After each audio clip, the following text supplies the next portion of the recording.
Okay, I want to make a very brief, perhaps within the next 15 minutes or so, I should be done. Promise. But it's something that will change your life. It's an information that a lot of people seems not to get correctly.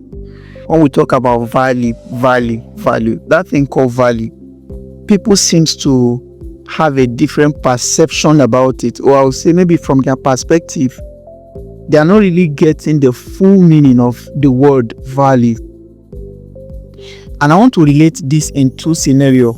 First with money, and then second with human being, perhaps yourself that is listening to me right now.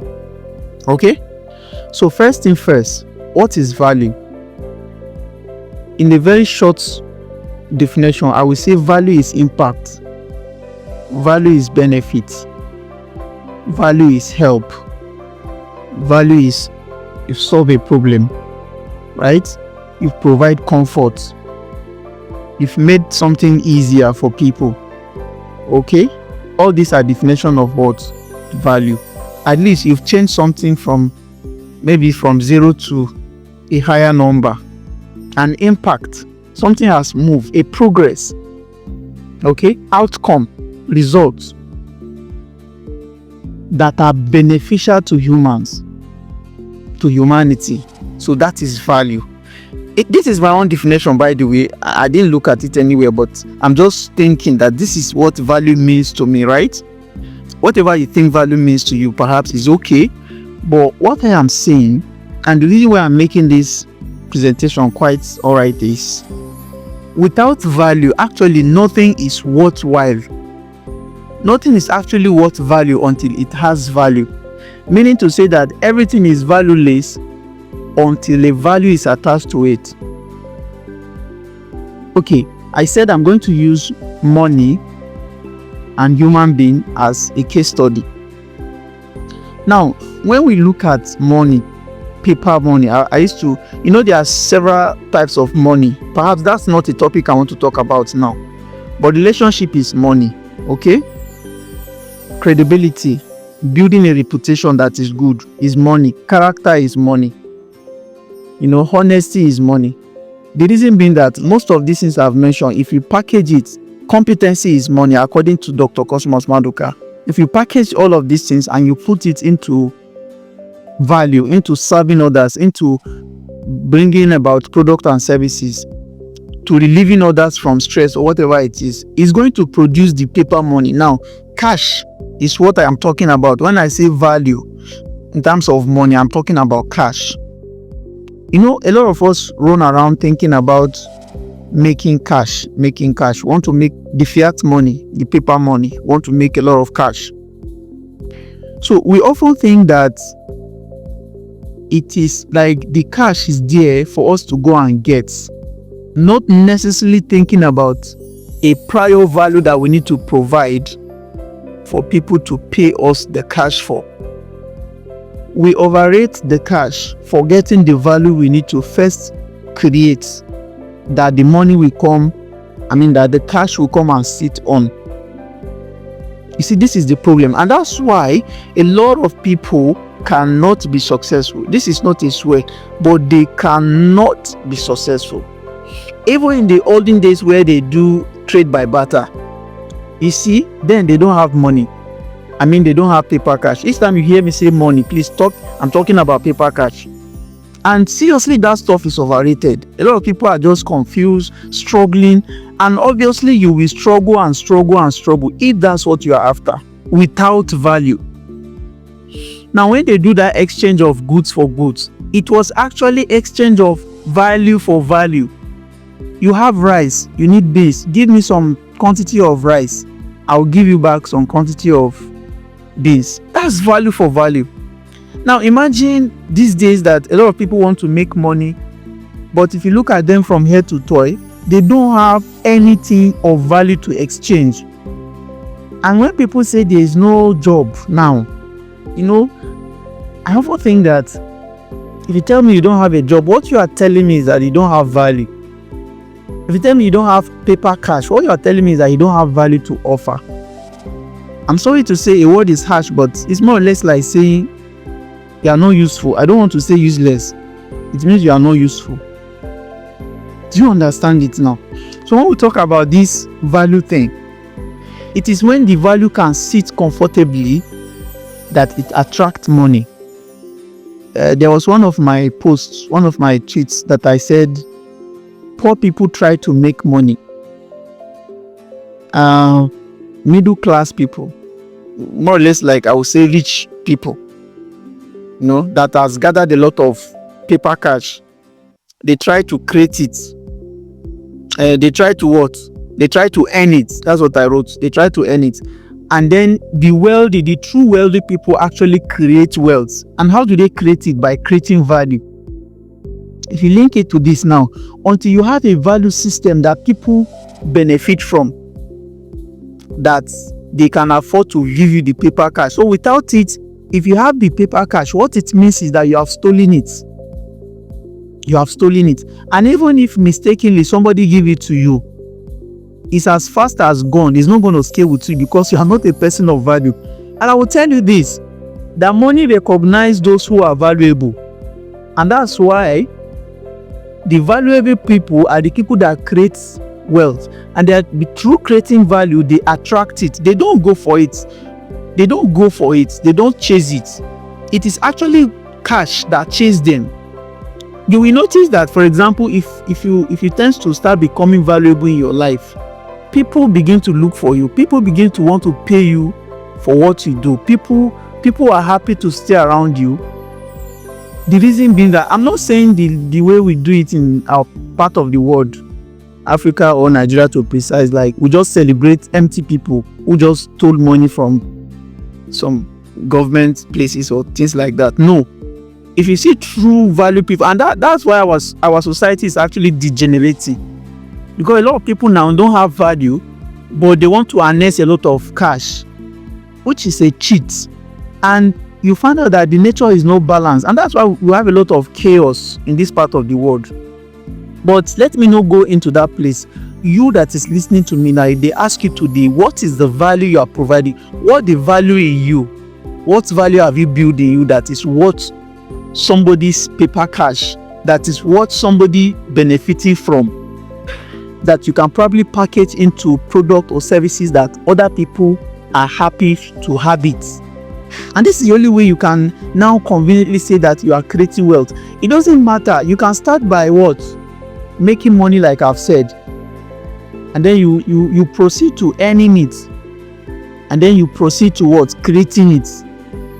Honestly, wealthy people create wealth. And for a fact, I can boldly say this now because I could feel it that some of the activities I am involved in right now is more like creating wealth, like creating money out of nothing. And all this is available to every mankind, and you can have it from the brain you have. Because in this world, the resources, everything is available. God has created a lot of resources beyond our use. We can't even exhaust it. We can't exhaust it. The only resources God did not continuously recreate is the earth, land. But even with that, you can still acquire the ones people have acquired before. Even there are still extra that people have not acquired. You only need to what? Have this value creation mentality that can attract paper cash that probably you can use to purchase it. Now, let me go to the second part. That is to say, you can never become rich. I will call you rich if you depend much on paper cash without having much value. But you are tagged as successful if you are filled with value. That's why you see that a lot of successful people today, if you take the paper cash away from them, give them some time, it's just a matter of time, they're going to replicate it and bring that paper cash back. If you take their entire money and give it to a poor man today, just wait, he will start doing transactions, he will start providing some services and value that this farmer will still use the money to go and buy. Eventually the money goes back to him. The reason being that he attracts it, he don't go for it. So that's why I advise people that the first thing to do in wealth creation is that you have to be successful inside with a lot of value, loaded. And some of this value you don't need to buy it. Of course, I've mentioned some type of money earlier before now. Now, second thing is yourself. Is yourself as an individual. Of course, I've talked about it a little bit, but let me extend it. If you are relating with people, I want to ask you a question now. If you are relating with people, the simple question is that if you are not available today, what is it about you of value that they are going to say about you when you are not there? You know, that's why some of us sometimes we take out our time to begin to ask people that we are living around, in what way have I impacted? Even sometimes I take time to ask my staff, you know, in what way am I affecting your life? Right? These are 3 things I observe. It's either you are affecting people's life positively, negatively, or nothing at all. You can be neutral in between. That is to say, they get to meet you, but you are either positive to them, no negative to them. You just do your thing. You are probably just after yourself, or maybe after chasing paper money. You are not concerned about impacting. Remember, when I started this, I said value is about impact. And until you have value, you are actually worthless. I've said this before. This might be harsh, but that's the truth. Let me give you an example. I said, and let me repeat that, in case you are not available today, you are gone, or maybe let me say you are not even alive again. Really, what is it about you that people are going to talk about that is of value to them? Would it now mean that no matter how successful you are, no matter how paper money you have gathered, no matter how even wealthy you are, now how much of the wealth that you've made before you leave that is going to be beneficial to you? Okay, which now means that while you are living, the wealth you are making was actually made for value and impact. That is to say, in what positive ways have you affected people's life with? And this is one of the reasons why I keep on telling people that everybody should be an entrepreneur. Because, see, even if you are at a job, and I often tell some of my staff that stop looking at yourself as an employee. You are actually an entrepreneur. The only basic difference might be that you are having your employer as the only person that is your client, because the same services business owners provide is the same service you are providing in the company that make them to pay you. That is to say, you relieve them of stress, or you do something that is worth value to them, and they decide they will be paying you money. So what you are doing is that you have a business. Your business is your skill, probably maybe your virtue, whatever it is you are doing that is making them to pay you, that is giving them the value that they need. And in exchange, they are giving you paper money. So, but they are your only client probably. And you know, you become a business when you have set up system of people and technology that can run without you connecting to it, without your time connecting to it, sorry. So, but most employees, one of the differences I'm now telling you is that your time always have to be connected to what you do. And that's why we encourage people, even if you are working at a job, find a way to automate some of the things you are doing for the company already. What this does is that it takes you to higher level, you know, and the company value you more, and then you do less, and then you earn more. So in essence, you are only valuable when you provide value. And you can only earn paper cash, which is money in this case, when you are valuable. If you are not valuable, you know yourself. And value can come in form of skills, in form of even words. You train yourself to understand even how to talk to people. Do you understand? There are simple things. How to relate with people. That's one of the first value that you can even provide. Then offering to serve with whatever you know. Even if you don't know yet, at least helping. And let me tell you this for a fact. Successful people don't actually need money from you. They don't need paper cash from you. There are simple things in their life that they need, that if you take care of it, they will throw money at you. Even as simple as taking their children to school, or maybe helping them out to their garden, washing their car, just some little help like that. And by the time you begin to create that relationship, what most of them often do is they will begin to relate with you. Depends on how deeper you go in creating that value system with them. They might even begin to relate you with the secret of what they do. perhaps begin to teach you the skills. And then the more you serve, the more you learn. And then you find out with time, you become a person of value that can also attract money. And these are some of the things I teach youths. I teach people that listen to me. You don't actually need capital to start a business. By the way, that's another session. But I hope that you benefit from this. I promise 15 minutes. Thank you so much for listening. And let's do this some other time. Bye-bye for now.